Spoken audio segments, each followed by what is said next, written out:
Consistency day 110. Today is all there is. We waste so much time waiting for the right moment, for the right motivation, for the right opportunity. Like, we spend so much of our time waiting and looking towards a tomorrow. But here's the truth. Tomorrow might never come. And yesterday's already gone. So today is all there is. Each and every day is your life. Because what you do today is your future.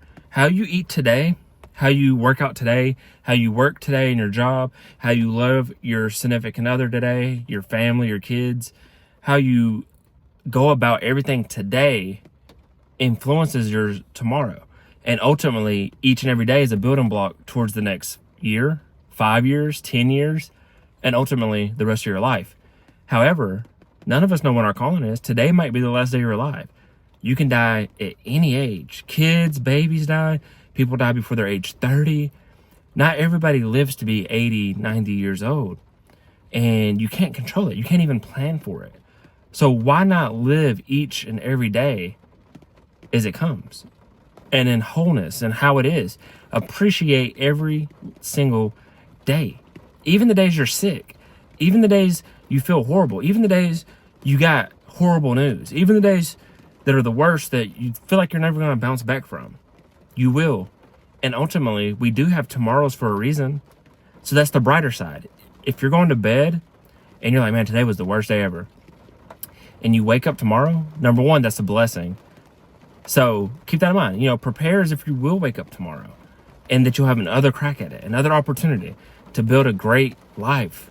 But I think too many people look for a tomorrow or a someday, or, one of the biggest lies is I'll do it tomorrow. What if you might not even have the opportunity to do it tomorrow because something bad might happen. You might, it might be your last day on earth, or another predicament that you didn't plan. So now you're prolonging, stagnating, and waiting and being lazy. Honestly, ultimately, that's what it comes down to. People will lie to themselves and have a reason, to give to themselves on why they waited. Well, I have to wait. I can't do that tomorrow because this happened, or I got to take care of this first. But they're scared to take a risk. They spend too much time practicing or trying to perfect their aim. Like if you're shooting a bow and arrow, they're just aiming, and never shooting. At some point, you got to shoot, whether you miss the target or not. That's part of the game. That's part of the risk. I'm okay with striking out if I have a chance of hitting a home run. If you're scared of striking out, don't get on the baseball field. You will never hit a home run because you're going to be so tight and so rigid, and you're going to be waiting because you're scared to swing because that's going to be a strike. You have to strike out in life. You have to miss. You have to be rejected. You have to fall flat on your face.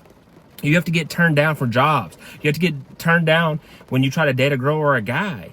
You have to face this adversity. Friction is part of life. Friction means that you're moving. It means you're in motion. You're living. That's what living is moving. It's not stagnating. It's not just sitting. It's not just existing. It's not being comatose. It's not doing these things that are just you're not really making things happen. That's a horrible existence. To just exist, to just not, you never try to go towards any goals. You don't try to improve your life physically, mentally, spiritually, financially, relationally. You're always scared to talk to that girl or that guy that you want to date. You're too scared to try to ask your boss for a promotion. You're too scared to try to start a business on your own. You're too scared to record yourself on YouTube or on Twitch or on TikTok. You're too scared to be made fun of in the gym if you're a little bit overweight. You're too scared to, tell that family member that's crossing their boundaries no. You're too scared to have an honest conversation with your parents about how their trauma affected you and how to properly have that conversation. You're too scared of these things, but you'll disguise it as, I can't do that because I got to do this first. I can't ask for promotion. I need to sit in this seat and be here for 10 years and get passed over and let them promote other people because my job's so busy doing this one thing. Because you think that your job is so important that you're worth being promoted, but you're always too scared to ask for the promotion. Or you say you value health, but you never go to the gym. You never eat healthy. You're okay with eating donuts. You're okay with eating cupcakes. Like you're just satisfied. Like, are you truly okay with it? And I'm even in that boat. There's a lot of times where I can do stuff to improve my health, but I get lazy and I order DoorDash. I get lazy and I want to, go get a milkshake. Am I as fit and in good health as I should be or even want to be? No.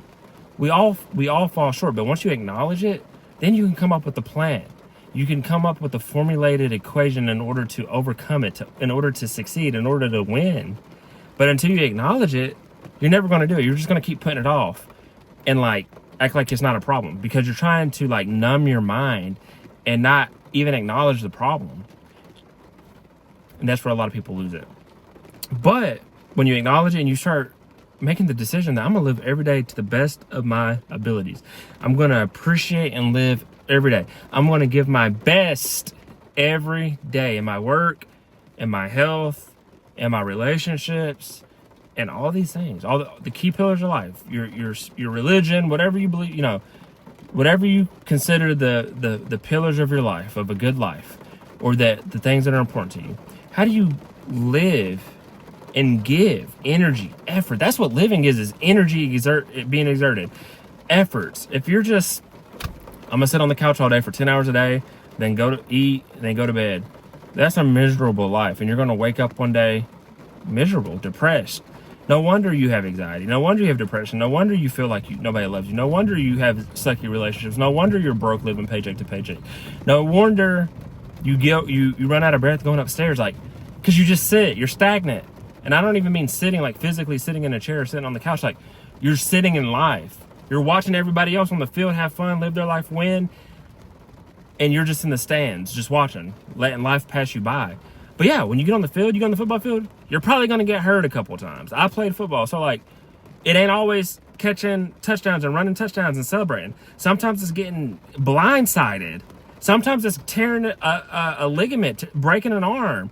Sometimes it's you think you're about to score a touchdown and somebody intercepts the ball and they return it for a touchdown on the opposite team, the opposing team.